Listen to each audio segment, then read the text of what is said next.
Hey, friends, welcome back to Sacred Marriage Talk, where we're empowering Christian marriages to flourish with God's grace and guidance. We've talked about commitment and faithfulness. Now it's time to talk about the beautiful result that grows from both trust. Trust is the heartbeat of a marriage. It's not something we build once, it's something we tend to daily. Whether your marriage feels strong right now or fragile in certain areas, this episode will help you see that trust isn't built in one big moment. It's built through little choices that bring big security. Thanks for joining me today.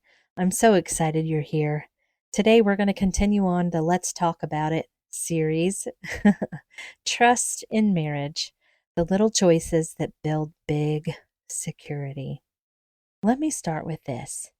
Every couple goes through moments that test trust, not always because of betrayal, but often through simple disappointments, unspoken expectations, or times of distance. Those are really big deals. Unspoken expectations, I think, is this huge, huge elephant in the room that people never talk about. And maybe we'll do a future episode about that. I just wrapped up doing a video for the Grit and Grace Place, which is my YouTube channel. And I've also connected Sacred Marriage Talk to that channel. But I talked in this week's episode about a time where my husband and I went through a seriously rocky patch in our marriage where we ended up attending Celebrate Recovery. Celebrate Recovery is a Christ-centered recovery group for people of faith that have hurts, habits, and hangups. I believe every single person that believes in Christ could benefit from attending some Celebrate Recovery meetings because we all have hurts, habits, and hangups. But in that time and that season that Aaron and I were going through a difficult time, we had to rebuild some emotional trust through digging into hard things. Of course, we had prayer. Of course, we had communication, but we had to learn to do some of those things in different ways. We have very different personalities, my husband and I. Thank God for that. And I am a very dominant personality. I'm very forward, straight to the point. A lot of people sometimes think I'm being rude when I'm really just trying to fix the problem at hand and move on to the next thing. I don't like to have problems before me, and therefore I try to attack them and get them out of the way. I don't mean to attack them. I don't mean to be on the offense, but that's where I find myself many times. And so, as Aaron and I worked through these things, the first thing I had to learn to do was be quiet. And for me, sometimes being quiet literally is painful, which is kind of funny that now I have a podcast because it allows me an outlet to be able to speak through some of these things, right? So I had to learn in our communication styles to give Aaron space and time to figure out what he would like to say to me. And I would need to be quiet in the way of truly being present and waiting for my husband to say what he would like to say, and me not attacking him, not coming back with anything, and really trying to hear what he was saying in our time of turbulence. It was a hard season. We learned a lot of things about ourselves. We learned a lot of things about God. We learned a lot of things about our marriage, and our marriage is much better for it. However, in that place, it was not a fun place to be. It was not something I'd ever really want to do again. However, I know that we are better for it and we are better on the other side of it.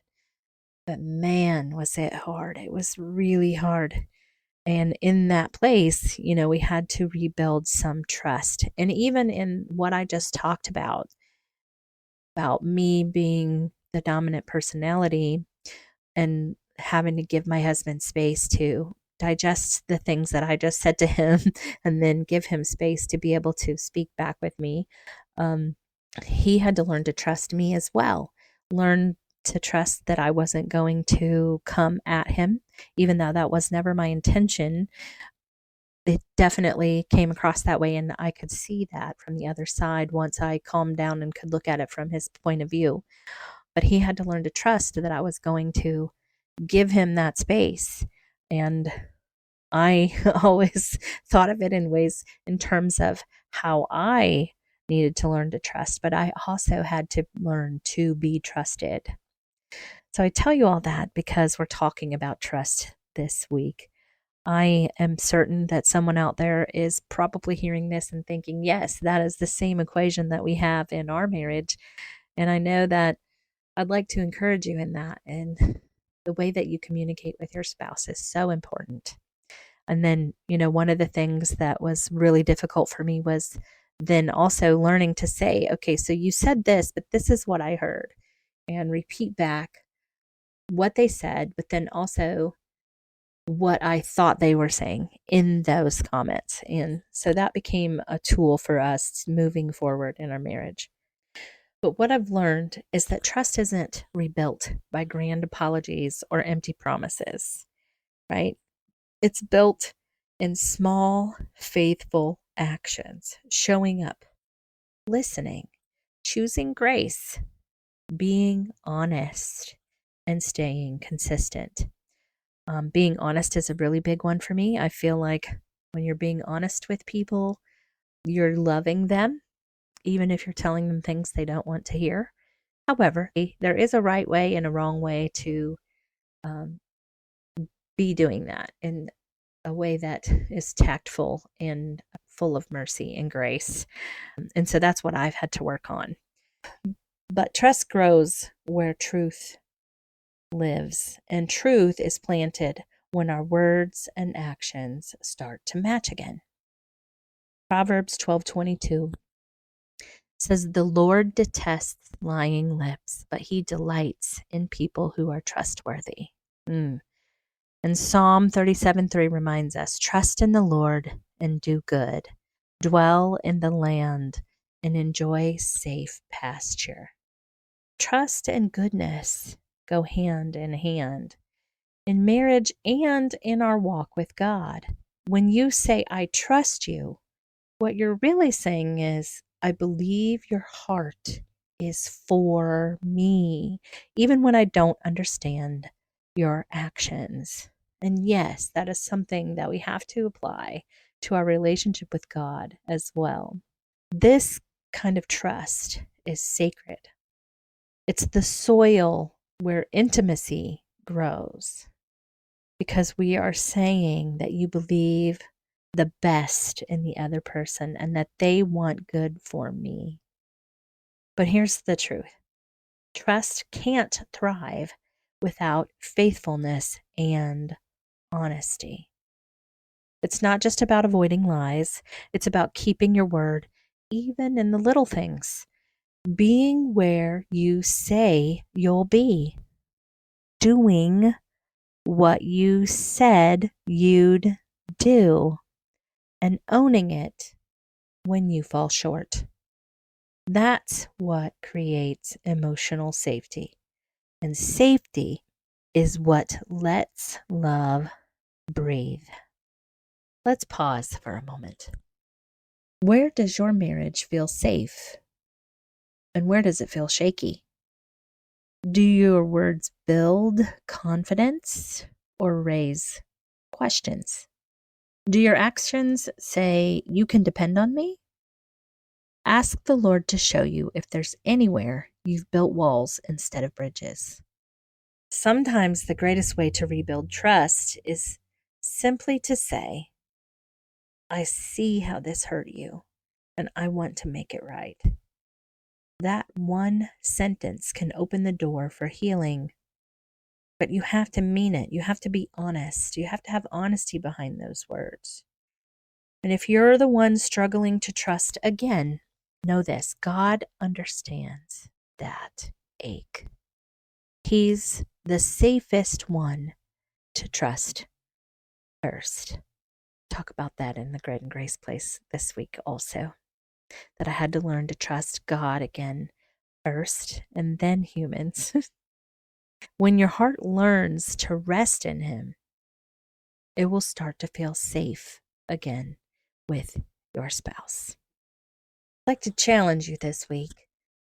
Think of one small intentional choice you can make to strengthen trust. Maybe it's showing consistency, following through on something you promised. Maybe it's transparency, being open about your feelings or decisions. I will have a caveat here and say, if you haven't done that before in the way that you're going to do it, be prepared for either a little pushback or some questioning on what's going on, because people start to notice when you deviate from where you normally go. Or maybe it's vulnerability, letting your spouse in when you'd rather shut down. I struggle with this probably almost on a daily basis. There are many times where I'm frustrated or walking through something of my own that I'd rather just not share. I'd rather not explain why I'm feeling what I'm feeling, why I'm doing what I'm doing. And I really have to listen for the Lord to direct my path, to say, your husband is asking you to let him in because he cares for you. He wants to be your person. He wants to be one flesh. So let him in. So write down that one action, that one small intentional choice you can make to strengthen trust. Write it down. Before you write it down, pray over it. After you write it down, pray over it. And do it this week. Because trust isn't rebuilt in speeches, it's rebuilt in steady steps. I'd love to know, after you write it down and pray over it and continue to pray over it throughout the week, I would love to hear what the outcome is. If it's helped you strengthen your trust, just one small step, it's helped you rebuild your trust with God, with humans, with yourself. Let's pray. Lord, thank you for being perfectly trustworthy, the one who never breaks a promise. Teach us to be consistent in both speech and action, Lord. Heal the places where trust has been broken and give us the courage to rebuild, even in the hard, even in the places and the spaces where we'd rather not.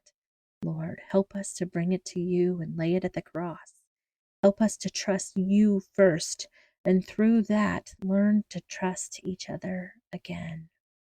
You know the situations at hand, Lord. You know the desires of the hearts of the people hearing my words right now, Lord. I give it to the Holy Spirit. Strengthen our marriages with truth, grace, and peace. May we always find our comfort in you. May we bring it all to you first, Lord. In Jesus' name we pray.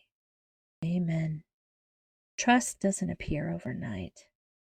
It's a lifelong pattern of small yeses, brick by brick being built, for the cornerstone being Jesus. The kind that says, you can depend on me because I depend on him. Next week, we'll talk about how to protect that trust and nurture emotional safety in your marriage. Until then, remember this: you don't have to rebuild trust alone. God is faithful to finish what he started. Thank you for joining me today on Sacred Marriage Talk. If this episode encouraged you, please share it with your spouse and a friend, and let's keep helping marriages flourish with God's grace and guidance. If I can be in prayer for you, please leave a comment down below and let me know how I can pray for your marriage today. I'd be greatly honored. It is a blessing to pray for my brothers and sisters in Christ. Until next time, Stay faithful to God and build that trust one moment at a time.